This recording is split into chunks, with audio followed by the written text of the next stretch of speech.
developed world, we tend to have a cliché picture of Africa. The arrival of the undersea cable bringing fast internet to the east of Africa may be the tipping point for local entrepreneurs. They've discovered free social media tools, and by working together, they can build applications in local languages that are relevant to their communities. There's never been a physical nexus point for the tech community in Nairobi to meet at, and that's what this is. Can we just be that intermediary between those who are trying to come up in the space, so that pre-incubator kind of space, where you're just starting out and bootstrapping your idea, getting them to a space where they can actually get into a real business and do a real incubation. So how can we help that whole process along? We hope to see more iHub-like places all over Africa. We're focused on Nairobi. We believe that this is going to be the hub for technology in all of East Africa. It already is. But we hope to see that happen in the next 10 years for all of Africa. Can we help catalyze this space? We hope so. But we're only one small group, one small entity, so we can only do a small part of that. It's going to take everybody else within the industry also, putting in their time and energy, giving back to the community that got them to where they are. So that's what we hope to see, and that's what I think we're seeing. I mean, even today, the news was that Bharti, the company that bought Zain Africa, is setting up operations in Nairobi. We're starting to see that this is the technology hub for, at the very least, this region of Africa. And the next 10 years will tell whether or not it's going to be the hub for all of Africa, as far as the technology and startups go. Entrepreneurs, researchers, and those who are just doing innovative new things can come in and sit around and work together, because it's hard to measure, but we believe that if enough smart people get in a room together, that good stuff happens. On the other side of Nairobi, an NGO called Nairobits is training young people from the poorer areas of the city. They learn how to use web technology and social media. They've recently launched a competition to find peace heroes throughout Kenya. People who have done the most to bring harmony back to the communities hit by the post-election ethnic violence in late 2007. Of course, you can send them a message by SMS, but they've been surprised by how many people are using social media. 90% of working people who access the internet are on Facebook. So we decided to use Facebook social media to get more people to know about the competition and spread the word. People do submit their registration online. They put in what they're doing from different places in different countries. In Kenya, different location. So what we do, we receive the information through SMSs and through mail.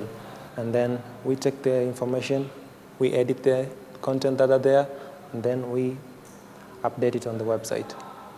Peace right now, people are talking so much about peace. From what we experience, nobody, I think, don't want to actually experience what we had after last election. So we know in a particular, for example, in Mombasa, people do say that they are holding a peace conference, and through that it's a sports activity. So through sports, they are promoting peace. Some people are saying they are visiting the people that were affected by the post-election violence. So through that, they are promoting peace. The prize of €5,000 towards the Best Peace Project has encouraged over 300 projects to be nominated within just a few weeks of the campaign. Further south in the capital of Tanzania, entrepreneurs are also experimenting with social media. We took the ferry to visit Raymond Baganga, who runs an internet cafe on the outskirts of Dar es Salaam. His clients are still complaining that internet speed is too variable, often too slow to watch video on YouTube. The problem here is some virus, and the other problem is the bandwidth, the internet service provider. Most of them, they are not reliable. Raymond says that until they get faster internet at his cafe, people simply use his computer for up to 30 minutes to access email, chat, and quickly update their Facebook status. Increasingly, they are accessing social networks via the mobile phones. His fellow student Mike says that social networks are becoming more popular because growing your network is faster and cheaper. MSN made people, it was hard for them to sign up online because you're using their mobile phone. So when it comes to Facebook, they communicate, they link, and it's easy for them than on MSN. So I think it has shifted from the messengers to Facebook and Twitter and MySpace. Although it's still slow in East Africa, entrepreneurs have built the largest community forum in the region by using low bandwidth applications. Jammy Forum now reaches more people daily than most national newspapers. Members talk about serious issues because it's costing money to participate. It's no wonder that the government is worried about its influence. On the moderation of the forums, we have 6 moderators and 2 administrators who are well trained. And when someone goes beyond the rules, once you won the first time, we have educated people. He will change. If he doesn't change, you won him the second time, he will change. If not change, then we have to ban the person because he will be not the person for the forums. Currently, we have about 18,000 registered members. 79,000 unique users per day. Most of the users, even in our forums, are access the internet via their work computers. And how do you prove such stuff? During the weekend, traffic is very low. And during the holidays, traffic is extremely low. So, and if you check the forum hours, peak hours is from lunch till evening hours, 4 p.m., 5 p.m. Those are peak hours. That's when everybody's free at work and logging and see what is happening today. So most of our users use internet from their offices and not from their home base. Very little percent, 20% users have connection at home. So after work, they can go at home and still logging and stuff like that. So most users use office computers. I find it surprising that what is true in East Africa also applies in a completely different culture in South America. Internet speed appears to be the tipping point, and it also governs what people talk about. You originally come from Argentina, the other side of the ocean. Would you say that in Argentina social media is used different? In Argentina, people is very active on the internet. They have a very low penetration of DSL, and internet is very expensive, and it's not, the connections are not good, and they are not fast. It's terrible, actually. Right. But people tries to stay connected. They try to get on the net. For instance, in Argentina, they talk a lot about politics, about their governments. There are many blogs, very, very strong, with strong opinion on politics, because you know now they have they have a period of many debates and discussion about political areas. Right. Yes, I think it changes. It changes much in the way they use it in every country or in every culture. But the first wall they have is the penetration of DSL lines. Do you think that social media is used more for serious causes than just for fun, for social networking? Yeah, I think so. Exactly. What we are doing is a big danger to our lives. And some people do not really like seeing me alive. And I had several accidents that I think were planned in my car. I have a red car which you haven't seen. It has a lot of pushes from several cars. I had to change transport several times. I have lost my job because my boss didn't trust me. He said, oh, probably you have been sent by someone. But whatever we are doing currently is taking our lives into danger. It's the passion for the nation.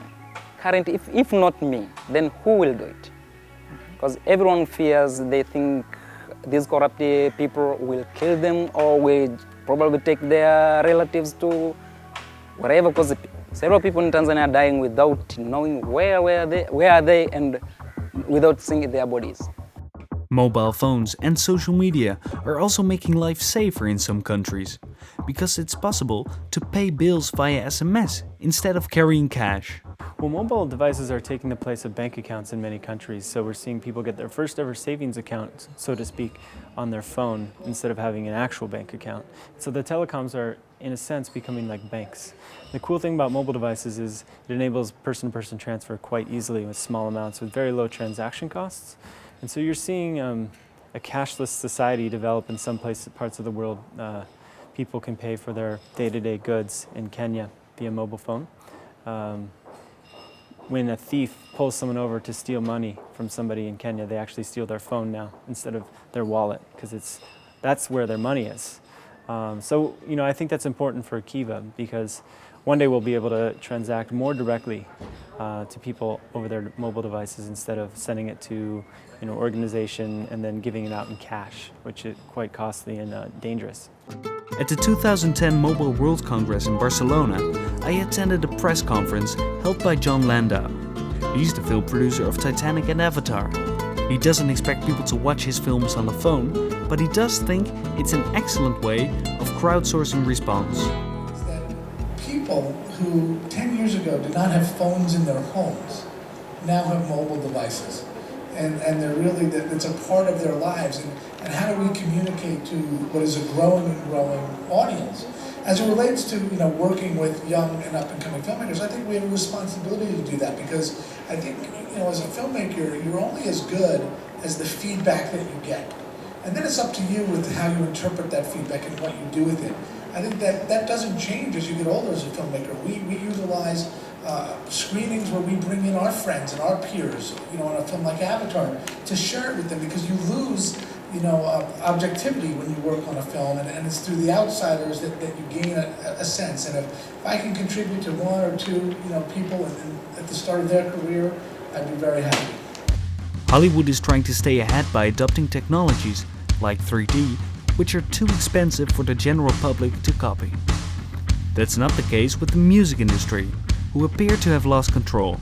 Well, I think what's happening is that the big corporations that got into music because the profits were obscene, the work was little, Sony, Matsushita, Seagram, Bronfman, and all those people who may not have bad intentions doing this, but who got in for the large profit, they're now seeing that there's going to be more work to sell music, because basically it's about getting attention. In the old days it was about, you control distribution, you sell the music. And the music was important, but it could even sell if it wasn't. So today, if you don't get attention, you don't have merit, you don't have people's trust, you don't sell. And so that process is entirely different as compared to only 5 years ago, where if you control distribution, you could sell. So music was the first one to sell, to find this issue, and basically I think the big companies will get out as a consequence, because this kind of business just doesn't generate reproducible revenues in the same way. And then followed by film and television, which will take another 5 to 8 years because of various issues. So we're looking at basically, I think, an industry where you have small, medium-sized companies that make a couple of $100 million each, but hundreds of them, rather than Sony, BMG, or some of them may survive in different shapes. But since the current business is changing so drastically, giving all the control to the user, in fact, the user today is completely controlling the music business inadvertently. They just haven't acknowledged it. Is just imagine this kid turns up at the BBC, west of London. So then he gets in to see the controller of entertainment, and the conversation goes like this. I'd like to make a video. Oh yes, what would you like to make a video about? I'd like to make a video of me playing the guitar in my bedroom. Who's going to direct it? I am. Have you got a production company? No. Have you any experience of being a director? No. How long is it going to be? 5 minutes. Anyway, how many people do you expect this video to reach? 49 million. Oh, get out of here. That is how the conversation would go.